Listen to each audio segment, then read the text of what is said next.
So I think we can start. Good afternoon, everybody, and I welcome you to a seminar hosted by the Southeast Asia Research Center, or CERC. We're the only center for the study of Southeast Asia here in Hong Kong, and we organize a number of events. I'm saying this in part because some of you may be here at a CERC seminar for the first time. We are concerned with the region, the various countries in it, but also with the relationships between Hong Kong and Southeast Asia. Sometimes one gets the impression that people in Hong Kong see Southeast Asia as very far away, although this, of course, is quite near. But I think today's seminar shows that there are a lot of interesting parallels and connections between Southeast Asia and Hong Kong, in particular, of course, today, with Singapore and Hong Kong. And we're very pleased to have Dr. Chi Soon-Wan as our speaker today. And before I introduce him, you'll allow me, like is happening in YouTube at the moment, to have a brief advertisement, which you can't click after 3 seconds, sorry. We have several upcoming seminars. We have one next Monday on urban governance and housing policy in Indonesia. Dr. Sonia Roitman from the University of Queensland. That'll be at 4 p.m. The week after that, on the 17th of November, is a talk about Thai voters. Not something people are doing a lot of in Thailand at the moment under the military government, but an interesting talk by a leading Thai scholar, Dr. Alan Hicken. That's also at 4 p.m. on 17 November. And on the 24th of November, we have a leading scholar of Myanmar, Burma, Dr. Maitri Angtwin from the National University of Singapore, so another representative, as it were, from Singapore, talking about colonial Burma, 1930 to 1937. So you're all very welcome to attend those talks as well. Dr. Chi Soon-Wan, as many of you will know, and I know a lot of you here actually have met him personally or know of his activities, is a prominent opponent of the ruling People's Action Party, or PAP, in Singapore, that's ruled since 1959.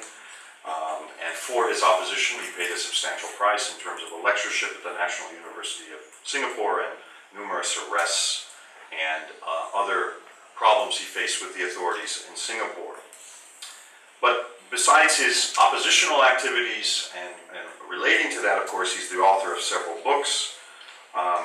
He was a research associate at the Monash Asia Institute, a human rights fellow at the University of Chicago, a Reagan-Faso fellow at the National Endowment for Democracy, and a visiting fellow, most recently, this is in 2014, at the Sydney Democracy Network.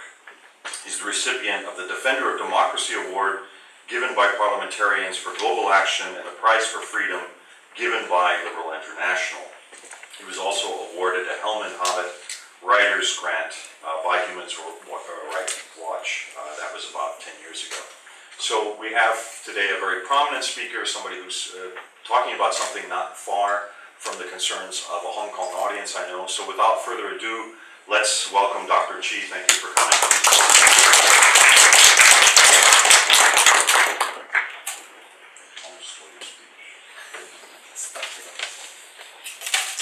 Well, thank you so much. I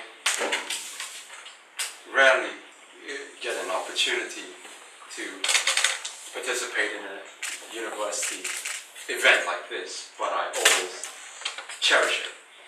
Thank you all for coming down, and it's always good to be at a university setting.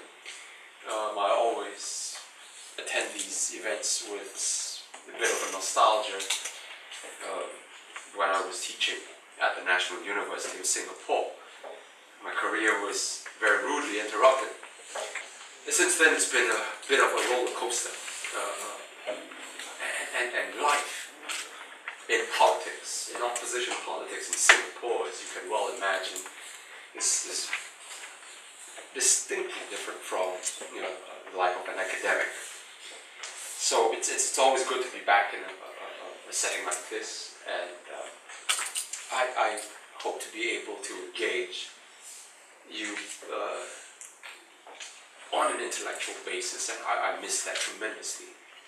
Because you know how it is, right? In politics, everything needs to be reduced to these 140 characters and sound bites, which really doesn't quite capture what you're trying to put across. So it's something which I look forward to very much after I've given a presentation, and hopefully we can get into some really good discussion. Now, it may seem curious to many of you that I've chosen to speak on this topic, democracy and the market economy, especially in a place like Hong Kong and coming from a city like Singapore. It seems, at first blush anyway, that one has little to do with the other. Take what's going on here, for example. Hong Kong cannot be, by any stretch of the imagination, be considered to have practiced democracy. It never did under British rule, and it clearly does now under Chinese rule. And yet the place has developed to a very high degree of economic sophistication. Ditto Singapore. You associate many things with the city-state, including business-oriented society, but the democratic process is not one of them. In fact, Mr. Lee Kuan Yew, I'm sure many know, currently, the first Prime Minister of Singapore, and currently the senior statesman, is already in his 90s, avers that democracy is incompatible with economic development. And for those of you who are not yet familiar with the political history, the wholesale destruction of freedoms in Singapore, allow me to spend a few minutes to catch you up. In 1959, the People's Action Party won the elections, and Lee Kuan Yew, not with little help from the British, we were also a colony at that time, became the country's Prime Minister. He wasted no time in ensuring that his power then became unchallenged. Lee rounded up more than 100 of his opponents in the early 1960s, as well as many who had sought a democratic way of political life. He did not charge them in court, but he simply locked them up under the Internal Security Act and threw away the keys for the next couple of years. I beg your pardon, for the next couple of decades. One of Lee's victims is Chia Tai-po. Chia was an opposition member of parliament when he was arrested, and he was imprisoned for 32 years, a period longer than that of Nelson Mandela's. But unlike Mandela, Chia was never accused of a crime, much less charged in court for any offense. Till today, he is still forbidden to participate in Singapore's politics. Likewise, the media was taken to the doghouse. To this day, every TV station, every newspaper, every radio channel is owned and run by the government. It is no wonder that the World Press Freedom Survey in last year, I think, run by the Reporters Without Borders, ranked Singapore as 150 out of 180 countries. And I was looking through the chart, and my jaw dropped when I saw Myanmar occupying 145th. Can you beat that?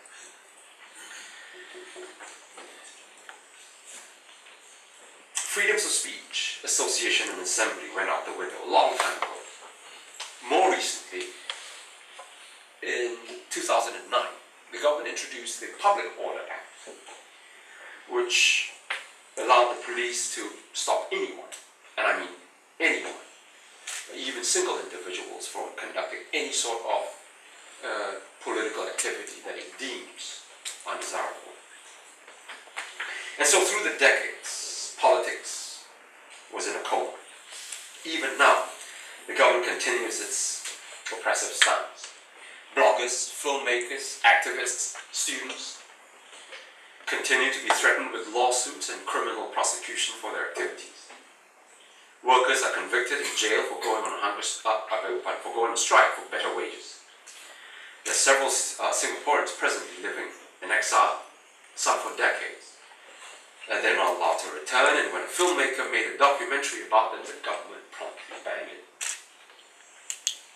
Currently, several activists have been charged and are undergoing a trial for conducting protests at our Speaker's Corner, mind you.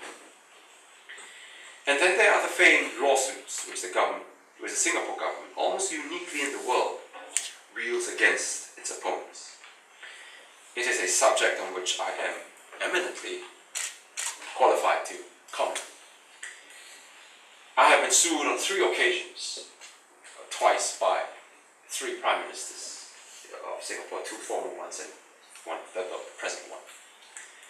I've been ordered to pay close to $1.5 million. In the first lawsuit, I sold everything that my wife and I possessed to pay them off. By the time the second lawsuit came, we had nothing to pay them off with, and so they took me to court and declared me a bankrupt. And because of my bankruptcy, then I wasn't able to stand for elections or travel out of the country. It was only a couple of years ago that with the help of the internet, I managed to raise a bit of funds through the sale of my books to pay off this reduced amount to both Lee Kuan Yew and the former Prime Minister, Mr. Goh Chok Tong. Ordinarily, there are defamation laws, even in the most democratic nations. The only difference in Singapore is that when they take you to court, that's where the egregiousness of the system, or the legal system, that comes in. When you talk about defamation law, and if you ask lawyers, defamation law is one of the most complex laws in the legal profession. It really takes experts to come in and parse what's being said and to argue on the behalf. Well, no Singaporean lawyer would take up my case. And so I had to look overseas. And one of the people that I asked that they were defending was Mr. Martin Lee. Well, I had to make an application to have him admitted on an ad hoc basis into the Singapore bar to be able to come in to argue my case. When I made that application, the judge said that my case was not complex enough. And I stood there and I was just, picked up my jaw and put it back to the radio. And I said, wait a second, is this possible? Well, and as it stood, I had to then act in person. But to put the icing on the cake, I had to argue against the plaintiff's counsel, a senior counsel, Singapore's equivalent of a Queen's Counsel. Martin Lee, if you well know, is a Queen's Counsel, right? And they said my case was not complex enough, so you don't need a Queen's Counsel. But then on their side, they got a Queen's Counsel to argue their case. And so here I was sitting before the judge with Singapore's senior counsel on one side and me, trying my best to grapple with the law. But I must say that through these years and all these cases, I've got a pretty decent understanding of what the law entails. And even gone to the point where I could utter some of these pleasantries, it pleases the court. My learned friend is, and so on and so forth. But after a little while, it got to a point where I was unable to defend myself anymore, and had to be subject to this matter, the judgment. And in the very last case, I was up against Lee Kuan Yew, and the same thing happened. In both the last 2 cases, the plaintiffs applied for summary judgment. Summary judgment is when they tell the court that, look, this case is an open and shut one. We don't need an open trial. We just need the court to come up with a decision, say that the defendant is guilty, and then let's move on. Obviously, they managed to get this awarded to them, and I couldn't even defend myself. Right? So, not only in Singapore do you have detention without trial, it seems that you have defamation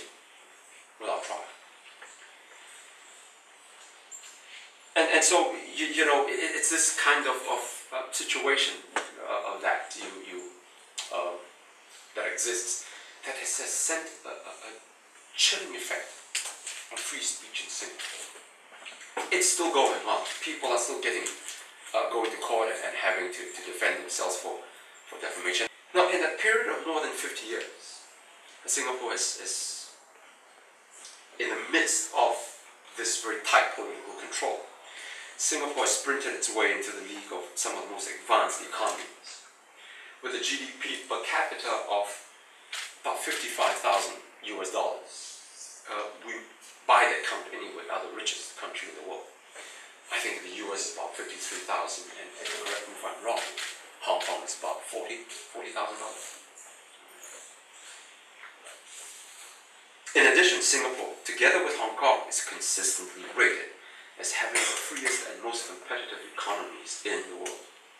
This is why I said at the outset, there is an abundance of evidence that democracy is not needed for market economy to thrive.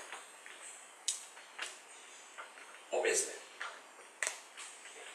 If you take a closer look, not just scan the headlines, if you read deeper, you will note that the economic arrangement in Singapore, and I dare say in Hong Kong as well, is starting to crack. I can speak a lot more competently on Singapore, and you can draw the parallels if you will, okay, if you want to. Income inequality in Singapore amongst comparable economies is one of the highest. And if I'm not wrong, only Hong Kong is higher, with a Gini coefficient of about 0.473 or thereabouts. Per capita, by proportion, Singapore has the most millionaires in the world. And yet, we have 5%, a full 5% of our workforce earning less than $5,000 US a year. You do a quick calculation, that is less than $100 US a week.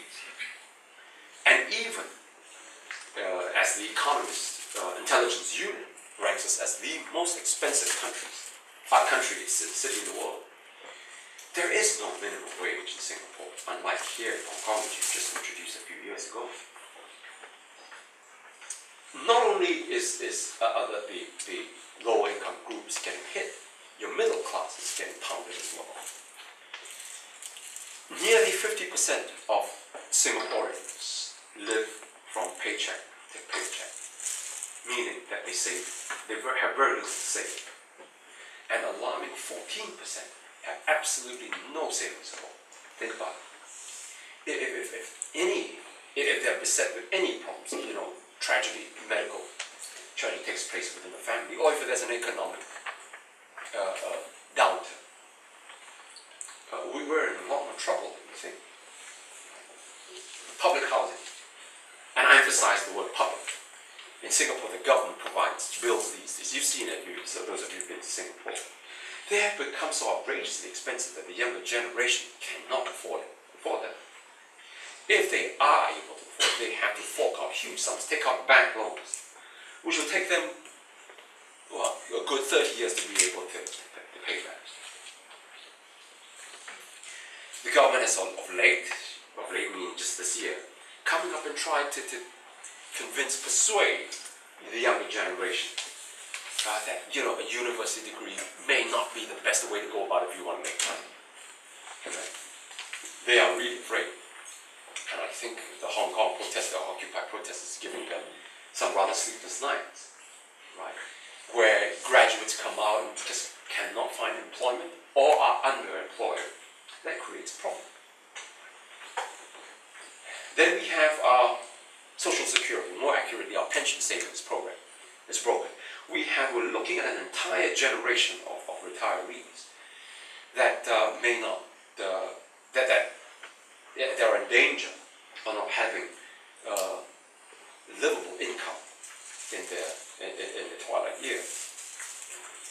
And then you have the situation of our sovereign wealth funds, right? In Singapore, we have something called the Government of Singapore investment company, where the government takes our assets, basically, our pension savings, and kind of invests it overseas.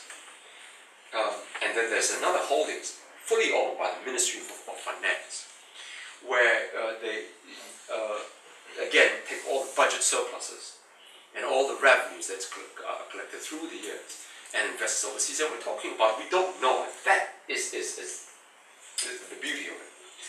We can only guess that it's in the range of between $300 billion to $1 trillion. Okay? And we don't know what's going on because the government refuses, can you imagine, to tell us how much exactly we have to invest and how it's being invested. Sitting on this corporation I just mentioned, the GIC, is the Prime Minister. Right? He chairs that corporation. Heading this other conglomerate owned by this finance ministry, it's called Temasek Holding, is his wife. So you get this situation where there's just a tremendous amount of I remember Martin Lee came to Singapore 10, 20 years ago and sat with us in a hotel, and I was just talking as part of one of the speakers in there, and he was saying, this is mind-boggling that you can have a situation like that exists in Singapore. But how did all this, everything that I just mentioned, how did it all come to such a dismal state? We're starting to get the picture of why I say that the democratic process is important for the people to hold those in charge accountable. In that sense, democracy is essential for the optimal functioning of the market economy. The political unrest that presently envelops Hong Kong is undergirded by more than just discontent with the voting system, from what little that I've read. Unhappiness with income inequality and equal opportunity are also potent motivators for the protest. And as just enumerated, these issues are not unfamiliar in Singapore. The only difference is that while Hong Kongers have retained their fundamental freedoms of speech, assembly, and association, and a free media, Singaporeans enjoy none of these. Singaporeans are beginning to awaken, and they are starting to reclaim their rights. Unheard of, even just years ago, Singaporeans have taken to, in their desperate desire to exercise their freedom of expression, they're taken to vandalizing public property. And vandalism in Singapore is not a misdemeanor. It is an offense that attracts prison terms and even caning.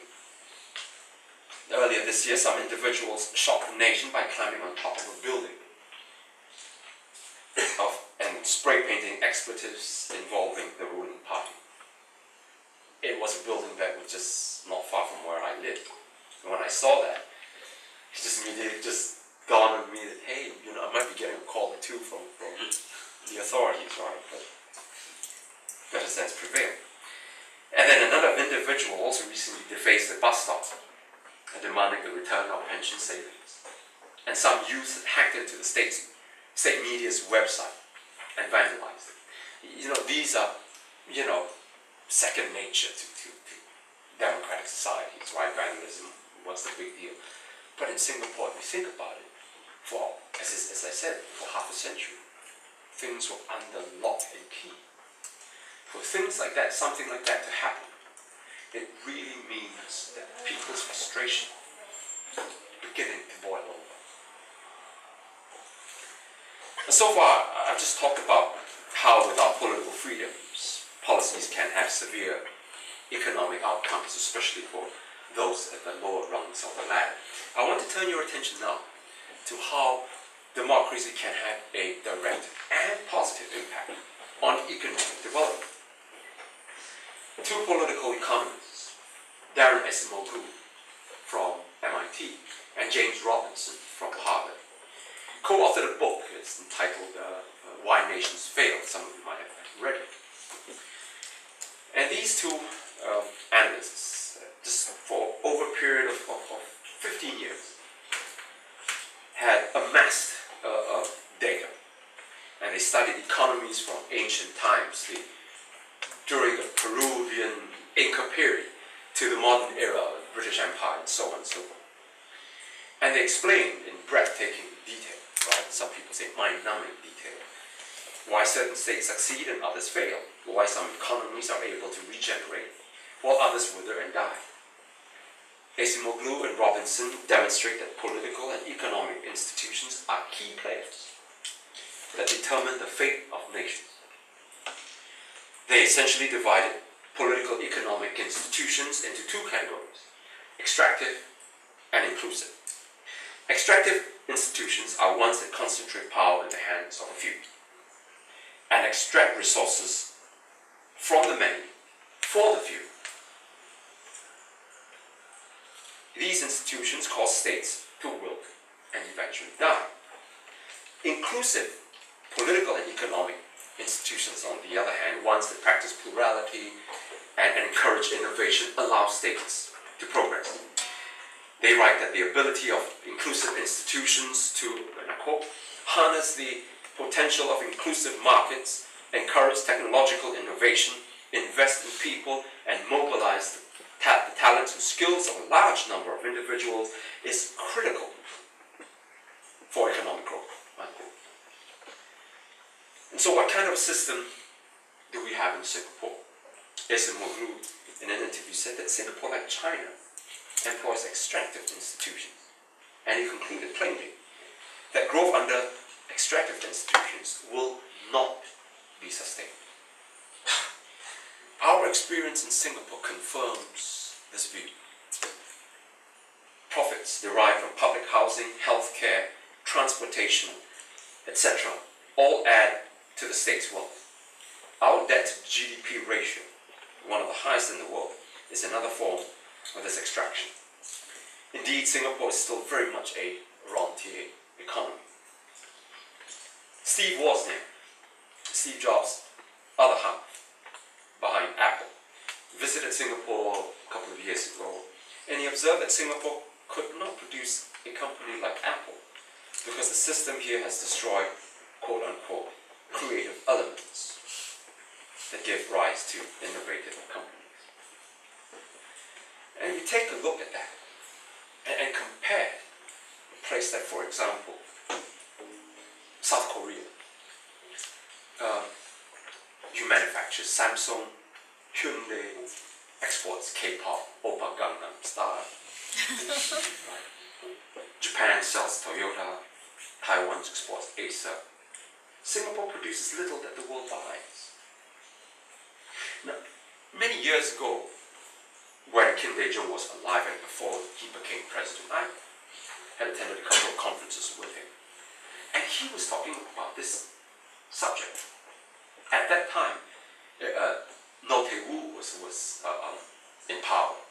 And there was a long line of these dictatorships from Park Chung-hee to Chun Doo-hwan before No Tae-woo. And he was trying to make the point that much as far as South Korea had come in terms of its ability to build up its shipbuilding industry and so on and so forth, you cannot move ahead without democratization. And look at where South Korea is today. I was just in the bus at the airport this morning, catch a flight up here, and I looked at it with a shelf, and there was a title, and it says,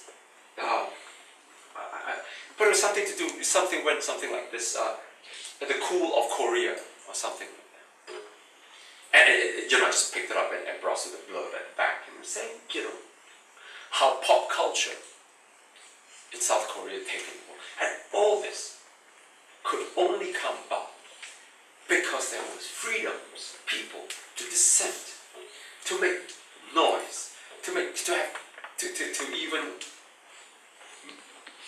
have crazy views about the world. But that's what human beings need. To have this exchange of views, to constantly have this back and forth, views and counter views. that leads to the kind of buzz that we call, that we say in Singapore. Many years ago, Lee Kuan Yew came in from Hong Kong and said that, well, in Hong Kong, there is this buzz that's absent in Singapore. Well, guess what? What's driving it? That's because you allow media, you allow freedom of expression, you allow freedom of association and assembly. That drives a society, that drives human beings to become more entrepreneurial, more innovative. As I said, politically, extractive institutions are intolerant by their very nature of open criticism and dissenting views. The problem is that disagreement and dissent, as I said, are elements necessary for creative destruction, without which, as I pointed out, economies cannot reinvigorate themselves. We have come to a point where our economy in Singapore is unable to reinvigorate itself. Don't take it from me. Lee Kuan Yew himself, in a stunning admission, said that without foreigners, there will not be any jobs to begin with. How is it? How is it for more than half a century, a government, uninterrupted in its rule, I remind you, has governed a society and run an economy to the point that 50 years later is unable to have its locals think well enough, hard enough, incisively, creatively enough to generate jobs for the people, so without us having to look overseas for people to come and be that stimulus, if you will, the catalyst.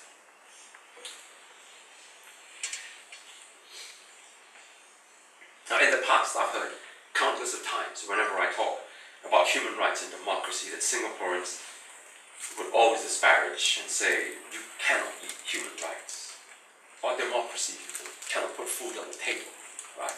Let's talk about bread and butter issues. Well, today, people, Singaporeans, I'm glad to say, are beginning to realize how important their political freedoms are. For without these freedoms, we cannot hold the government accountable. We cannot make those running the country act in our interests instead of theirs, and therefore, by extension, we cannot enable economic progress and development. Unfortunately, the current Prime Minister, Mr. Lee Hsien Loong, doesn't seem to get it. He has effectively carried on what his father has imposed on Singaporeans, continuing to control the traditional media, taking legal action against those with dissenting views, and making the election process as unfair and unfree as his party can possibly get away with. He shows little sign that he understands the momentous changes taking place around the world, and in Singapore as well. It is this unwillingness or inability to unpack all that is happening and then take bold steps to change course that is most worrying for our future. You can only keep the lid on for so long. Eventually, it will pop. For Hong Kong, it did in October 2014. Watching from afar, I can only say with admiration that because of this idealism, because of this want to contribute to society, that I dare say that Hong Kong's future is bright. What about my own country, Singapore? We may be a cycle or two behind, but we're not very far behind. We will get there too. Like what French poet Victor Hugo once said, nothing is more powerful than an idea whose time has come. That said, there is nothing inevitable and automatic about change. Citizens who want change must work and sacrifice for it. It may take some very trying times before the winds of change blow. But I've always believed, and history has yet to prove me wrong, that the human spirit always triumphs. Thank you.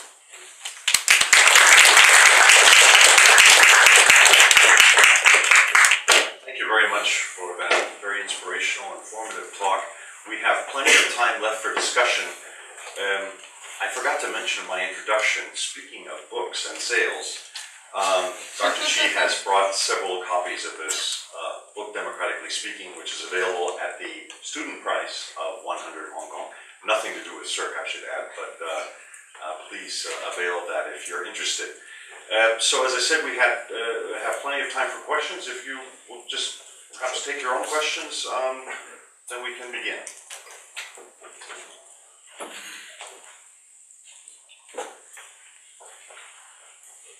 Yes, sir.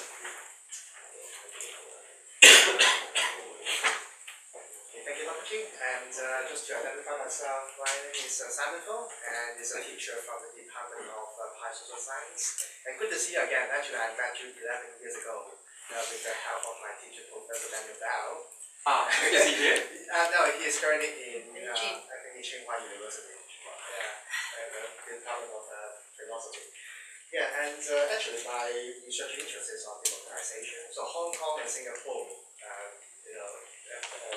is my focus. And just want to ask you a quick question about the reason why Singapore cannot become a democratic country so far. Because as a scholar who is interested in democratization and also becoming a lot of literature that related to the theories of democracy, suppose Hong Kong and Singapore should become democratic. And I think some modernization theorists even suggest that even in 1990s or in early year 2000, Hong Kong and Singapore should already become democratic if they use the model to project the political development of the countries and of the society. And just want to know from your insider's point of view, why Singapore? What are the major factors that hinder the democratic development in Singapore? In the first place, I've always been fascinated when when our theorists posit this thing that it's after so many decades, right, of authoritarian control, society should begin to open up. What they fail to realize is that there's just a whole host of factors, right? And that's where human behavior comes in. One of which is really how sophisticated a regime is, and that also includes your protagonists on the other side, the democracy activists, people who actually get out and fight. But rather than just looking at trends and numbers, what you have is that there are real people behind some of these movements. And many of them have had to sacrifice broken bones and minds. And I've met so many of them throughout Taiwan,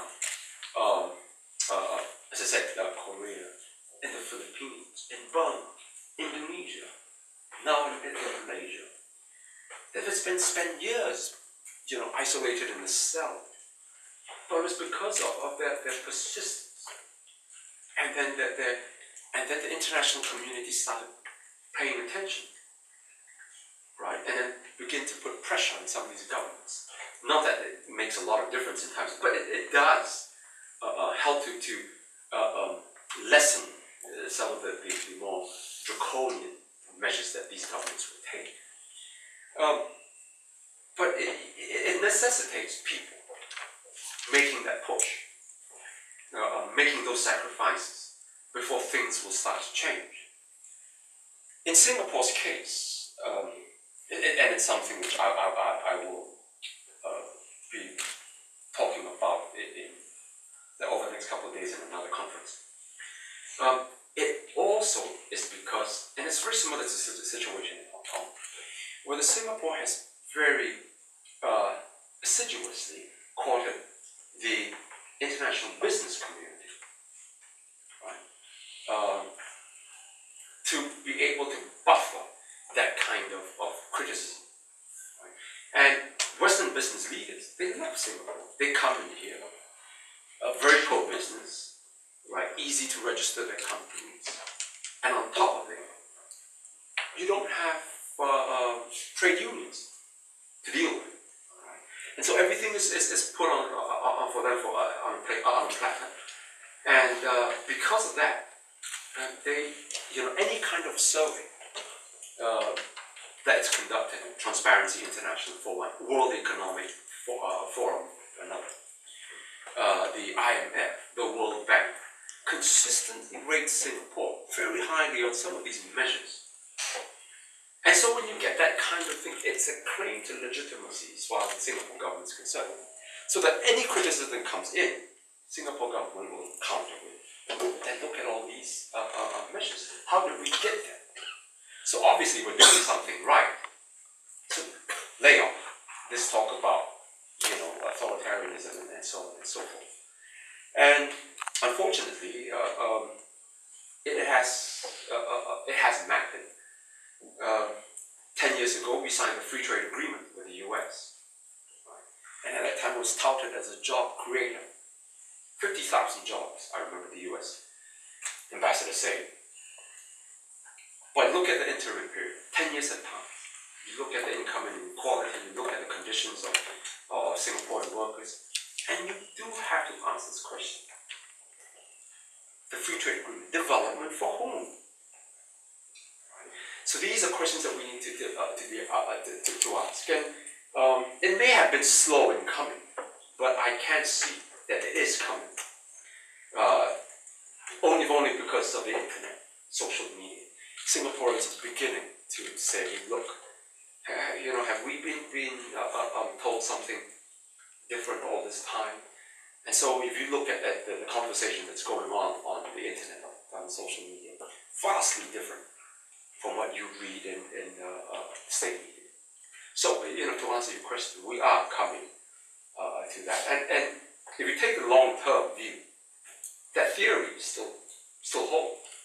As a society gets richer in tandem with human aspiration, people aspire to be more and not just constantly living from hand to mouth.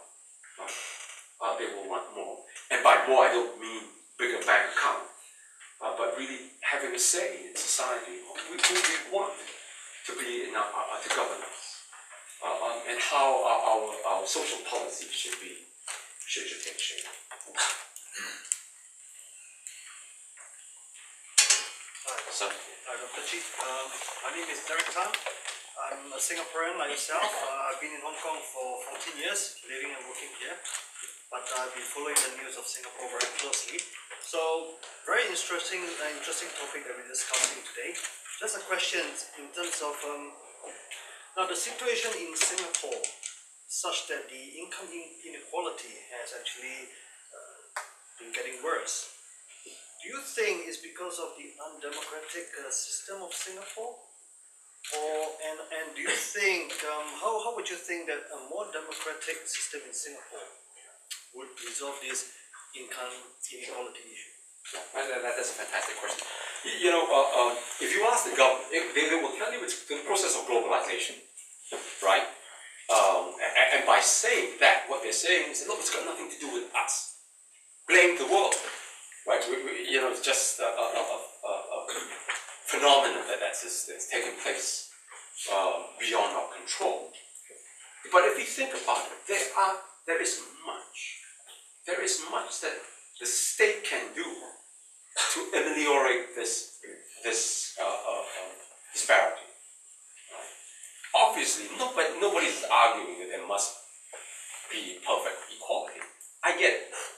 In any society, there is a certain amount of inequality that drives, to a large extent, entrepreneurship, people wanting to progress, correct? After all, you won't find the Mark Zuckerbergs and Bill Gates coming from North Korea, okay? But there are steps that governments can do to assuage that disparity.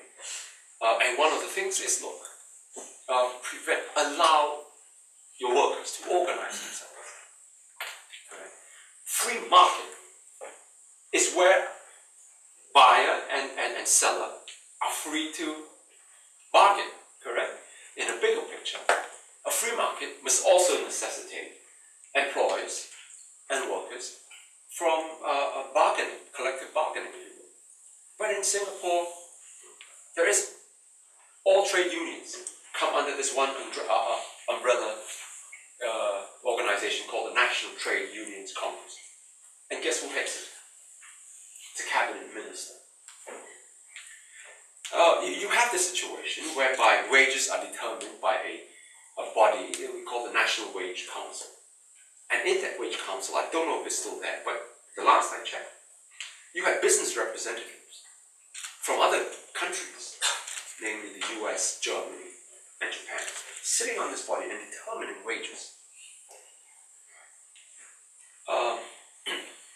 So there's this very artificial suppression of wages.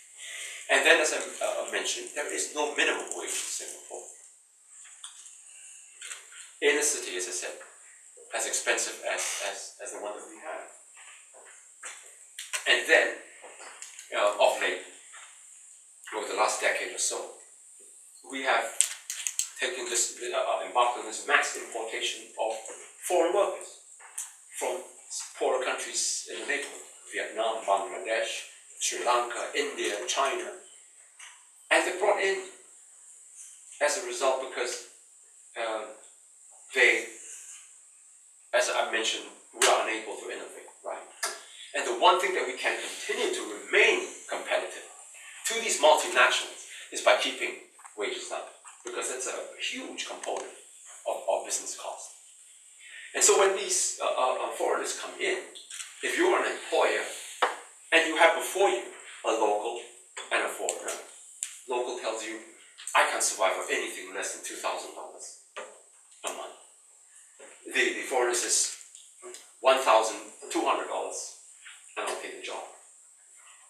As an employer, who would you go for? So, as I said, there are policies that we can do to ameliorate this condition. And I think it's bubbling up already, and our party has actually come up with concrete proposals and the numbers and everything to back it up, to make sure that, to propose how we can begin to reduce income inequality in Singapore.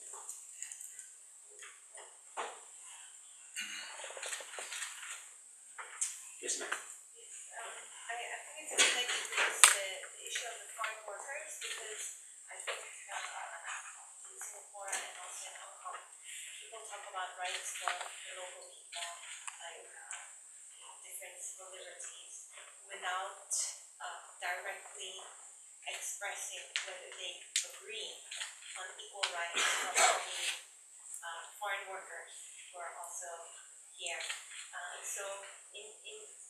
And I think that, just as you pointed out, undemocratic market economies can go on for a long time, taking advantage of the fact that the local population doesn't mind lower set of rights for foreigners. So I'm just wondering, is your vision of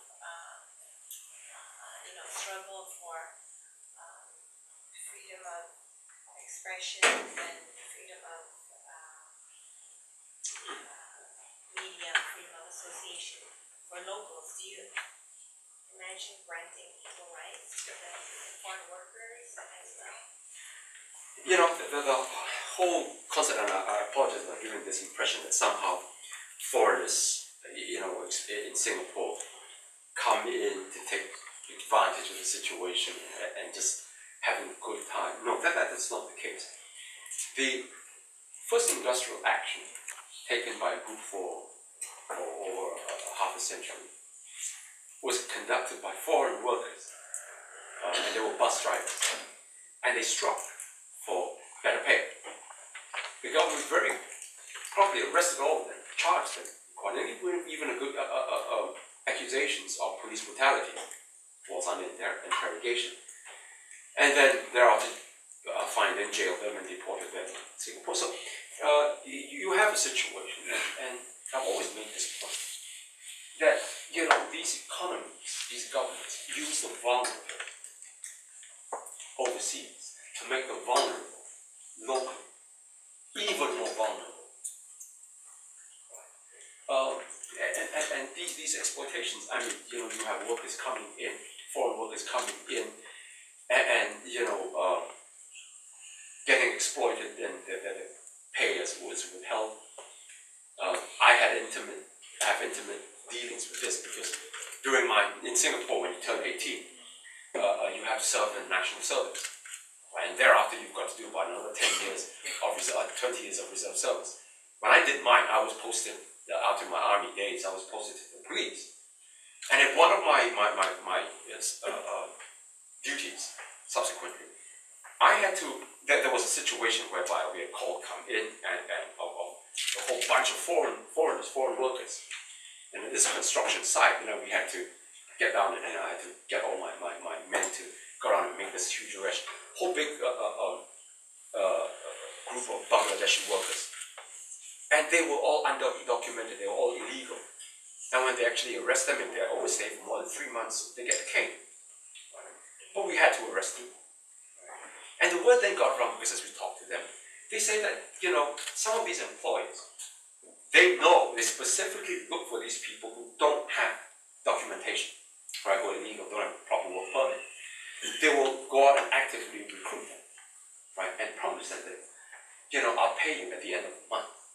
And when the end month comes and say, well, keep it till the next month, and I'll pay you everything that I owe you. By the 3rd month, all right, these employees then call the police, right? Come and arrest them. We didn't know that they were, and so on and so forth. Right? And so they had 3 months of free labor. And I had to round them up and they set them in handcuffs and so on. I was standing with, looking over them and so on.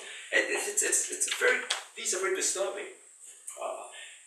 What we have proposed, if there's going to be any parity, and to be able to get over this exploitation, right, is to introduce minimum wage, not just for locals but foreign workers as well, right?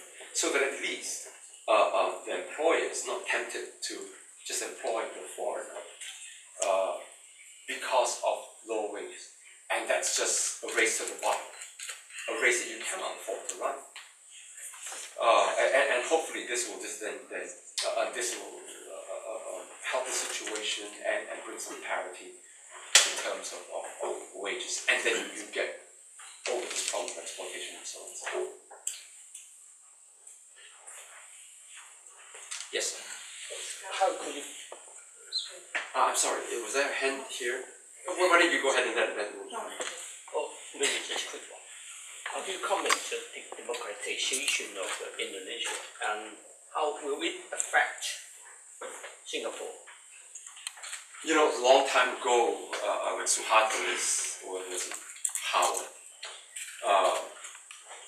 and I remember that he and Lee Kuan Yew were like that. Okay, no daylight between them. And at that time, I remember, Indonesians going great guns and so on and so forth.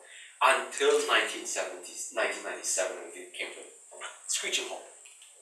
Prior to that, World Bank was singing the praises of Suharto, talking about the economic miracle and so on and so forth. But because there was no transparency, you add on to that the corruption of Suharto and wife. It was just a recipe for disaster. Okay? And then later on, there were subsequent regimes took over, and under SBY,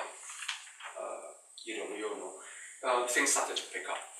And if I'm not mistaken, Indonesia is one of the, they call them the tip countries, right? Between Turkey, Indonesia, and Philippines, which have shown quite, encouraging economic growth right now. Hopefully that will continue on with Jokowi. I was there to observe the elections just a couple months ago, and there was just a lot of fear that Prabowo might win, because at that time, polls were showing that too close to call, and everybody was afraid that Prabowo would roll back, Subianto would roll back all the democratic gains and then revert back to this Suharto era kind of growth, and people were very worried. But it turned out that that things were really were uneventful. William Jokowi helmed Indonesia. Hopefully, we will continue to see this more progressive kind of, and by all indications, Jokowi seems to be some of the ministers that he's appointed. Just given has given people hope. But then again, politics is like football, it's round, nobody knows how it's going to bounce. But will we affect Singapore's democratization? Because you understand that Indonesia, in the past 10 years, because of some of democratization in Indonesia, after the downfall of Soeharto, right? And it seems in the past 10 years, that some people said that there's about an average of 6% GDP growth each year. And it continues for 10 years. And now the election of the new president, which is supposed to be a more democratic leaders, and people foresee that the Indonesian will keep on going. And if that could be a success path for Indonesia, and Indonesia is the biggest country in the Southeast Asia, will it, in the other way, affecting the Singapore's development? My own sense is that political impact on the psyche of the Singaporean is much less than places like, for example, Hong Kong, and to I think a large degree Malaysia. Malaysia, because historically, culturally, we've been a lot closer. We were part of Malaysia once. The makeup of our people, kind of tend to mirror each other. And everything that's going on now from the days of Reformasi, with Anwar, Kajol, and so on, up until today, and the last elections in, was it 2013 that Malaysia had elections, correct me if I'm wrong? That sent, it was very encouraging to Singaporeans thinking, if Malaysians can do that, why can't we? Right? And then, looking right across to Hong Kong, people keep comparing Hong Kong and Singapore for a reason, right? Predominantly ethnic Chinese, right? Financial centers, right? Economically driven, walk very fast. Right. But then, but if Hong Kongers are able put aside all this, when's my next paycheck going to be, and fight for something just a little bit more idealistic, for something, I think that, for something a little bit more intangible, then why can't we? After all, as I mentioned during my presentation a while ago, we're facing a very similar problem with Hong Kong. The younger generation see their future as a lot bleaker than, say, 10, 20 years ago. So, we have a situation, I think, that as Hong Kong, we're keeping a very close eye on this, and Malaysia as well. Much more than I think what's happening in Indonesia would have an impact on us. Yes. Thank you so much. I was not much more aware about the political system of Singapore before coming this seminar. Some characteristics of political system you have mentioned here is mostly similar to the characteristics of political system of Bangladesh, where I am from. As my research interest is democratization and human rights,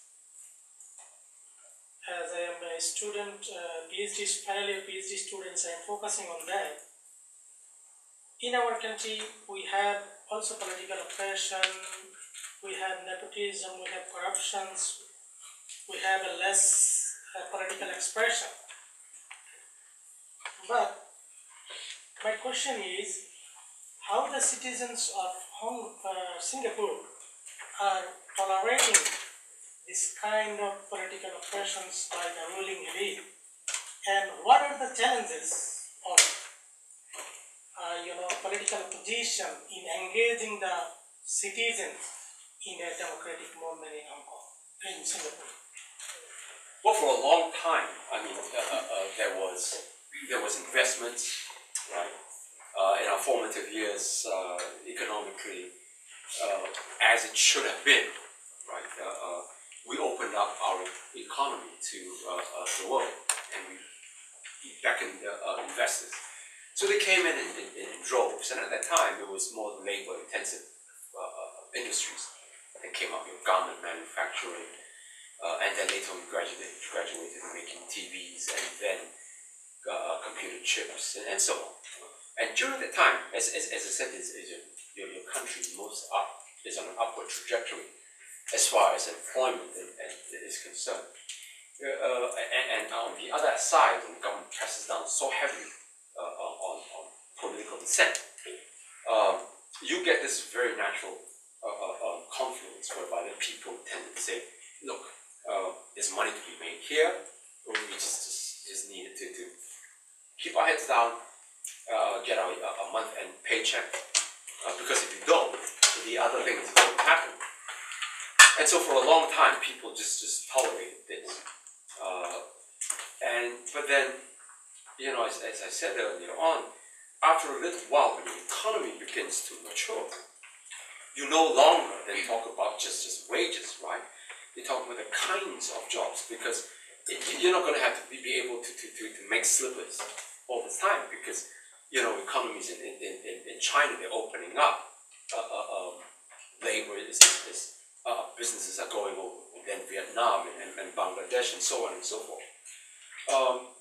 Now we have to graduate, and then after a little while, people start talking about industries like finance. But that creates just a little bit more thinking, right? And because of that, and as I said, with the advent of internet, it allowed people just to discuss amongst themselves and to say, hey, look, where are we going? Are we headed in the right direction? And this kind of political discourse then begins to take root.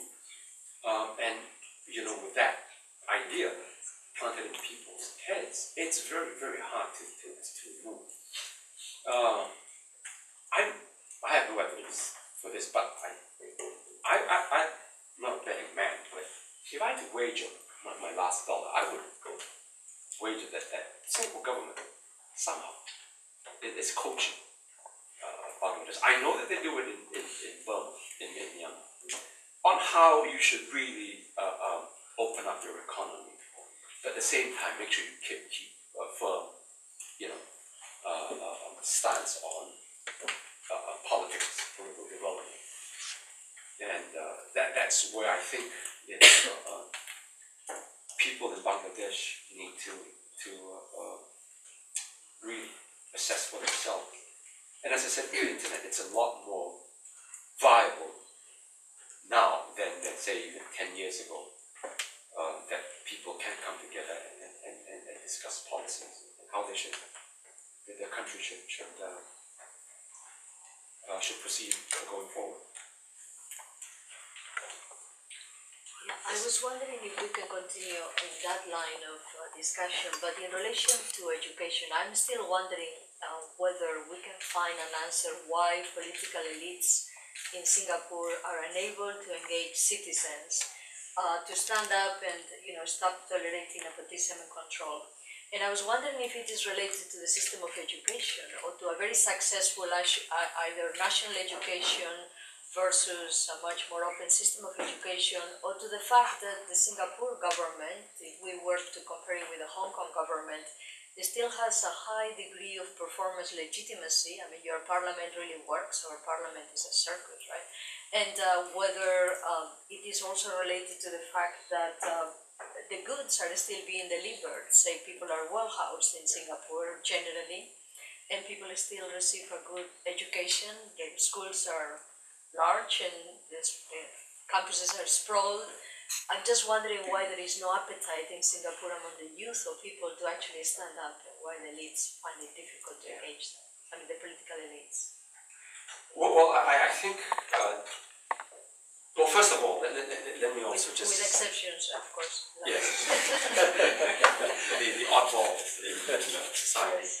Well, let me preface what I want to say right now with this remark, and that is, I think you're slowly beginning to see public opinion bubbling up, percolating, and wanting to more democratic freedoms. The other side of the coin is that the Singapore government has been extremely sophisticated in how it handles I said, you're not talking about a tin pot dictatorship like you saw in Myanmar years ago, right? Where you didn't care about anything else. You just jailed and you maimed and you did what you wanted to do with the dissident. And then you become the pariahs of society, of the global society. But in Singapore, they were very careful to ensure that they continue to build up the infrastructure. So that people coming in, when you come into Singapore, parks are so well manicured. There's no speck of litter on the road. So How can such a modern society be repressive? I mean, psychologically, it just doesn't, add up in your mind, right? And for years, decades, Singaporeans grew up with that, and that's why I come in and to start talking about in education. And I'm not talking about just school education, formal education in schools. I'm talking political education in the general society. It's been very controlled in Singapore as well, and the indoctrination that the school students go out and my kids in their textbooks, their primary school kids, their social study books, still lionize, Lee Kuan Yew and so on, and completely puts aside, some of the more unsavory aspects of this political rule. But in any case, and after graduation, as I mentioned, I mean, you must be living in a society like I did. I grew up, knowing, reading, there's only one newspaper and TV station, and it does something to your psychology. It doesn't, and it takes a tremendous amount of effort, conscious effort, to want to break out of this, okay? And then go back and think, no, there are questions. And maybe it's because of my own academic training, right? When I was doing my work in the US, in academia, right? There are always more questions than are answers, correct? Then I graduated, I came out to Singapore, and every question has a ready answer for it, right? And after a little while, you say, no, there must be something more to this. So I started questioning and so on and so forth. But it took a lot of effort, right? Because every time, the nail stuck out, there's a hammer ready to pile it back down again. And after a little while, when you experience that, people tended to stay away. Okay? So you get in a situation where it takes a lot of effort. Just say, no, I want to think out of the box. I don't want to be to be conformed in my thinking. But I'm hopeful as I am. I do see more and more Singaporeans coming up and questioning the system and saying, hey, look, we've been had all this time, right? So I see that questioning. But as far as the education system in Singapore is concerned, I'm talking formal education. But even that, we're questioning it. I mean, if you've heard some of the things that some of the educationists are saying, I'm not sure if you've read Sir Ken Robinson's work.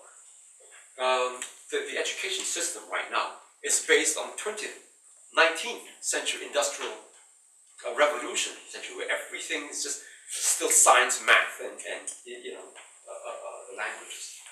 Right? And he was trying to make the point that in today's age, technology is driven and expanding so quickly that today's education system is going to be so woefully unprepared to produce students that will come up and say in another 10, 20 years. Yes, I think you had a question, I'll put to you. Yes. Could you say a little bit about what relations are like between the different opposition parties in Singapore? Is there some level of cooperation, respectful agreements, or are there tensions, and what are relations like? Depends on whether you want me to say this on or off camera. No, but we have a how many again? Jessica, how many opposition parties do we have? Something about eight, and a couple that sprung up in the last few months. To a certain extent, extent, it's not surprising. It's in fact understandable, because people are beginning to see that there seems to be some prospect for political change, right? And if we take indicators from the last elections in 2011, there was a steep change in the mentality of Singaporeans. And for the first time, we, the opposition, the Workers' Party specifically, managed to unseat a minister. And so that people take it, are very encouraged by that change. And everybody said that the last election was watershed. I tend to think that the coming elections will be more of a watershed than the last ones. But of course, in terms of our relations, we remain cordial with each other. In fact, some of our members continue to keep in contact with one another. I don't think we're up to the point where we can begin to form any kind of coalition or much less an alliance. But commendably, in elections, we've had about 7 or 8 already. We've always managed to come to an agreement between ourselves that in any one constituency, we don't want to have to force where 2 opposition parties force a 3-corner fight, right? And that would just mean splitting the opposition vote and then allowing the PAP to run home.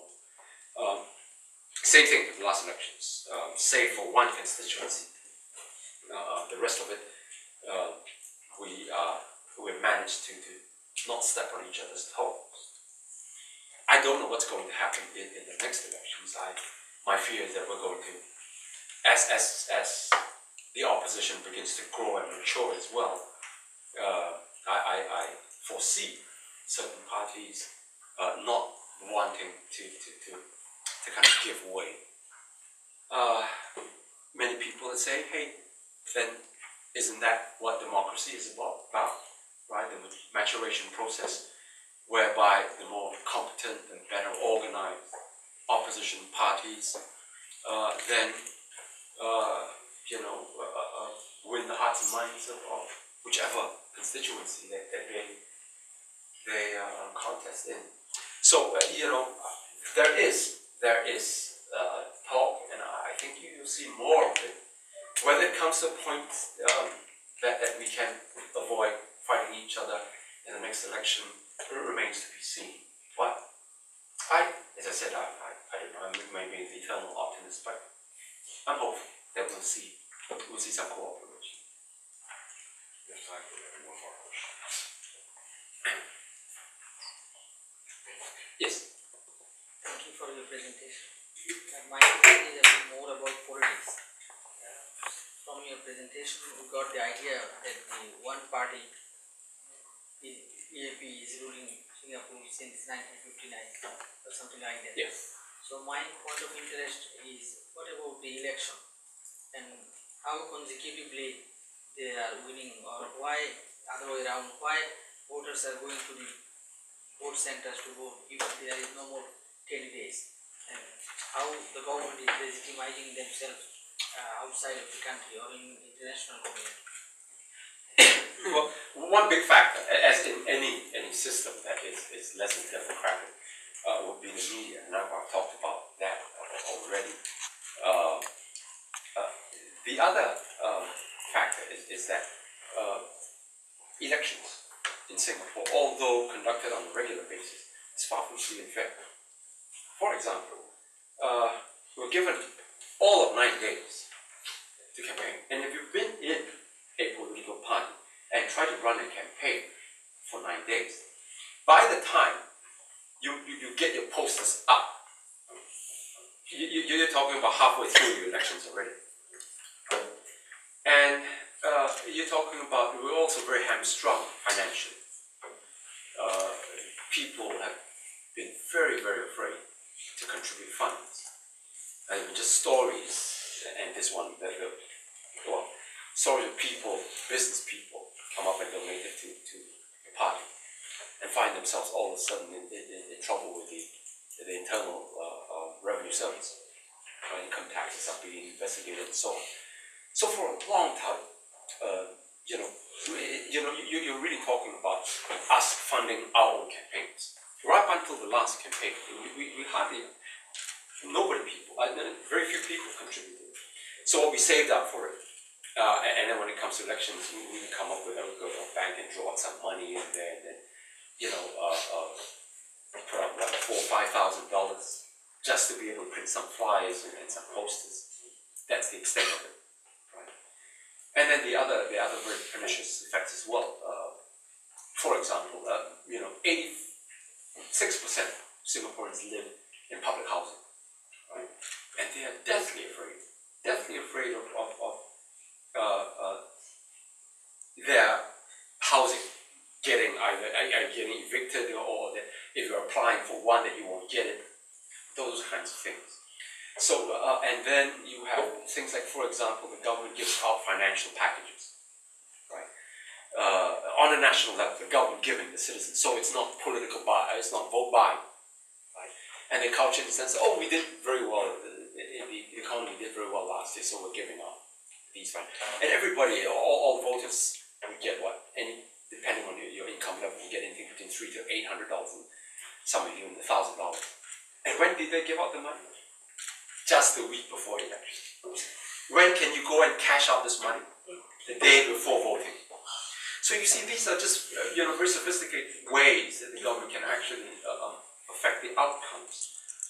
And then our ballot papers are numbered. And people are just so afraid.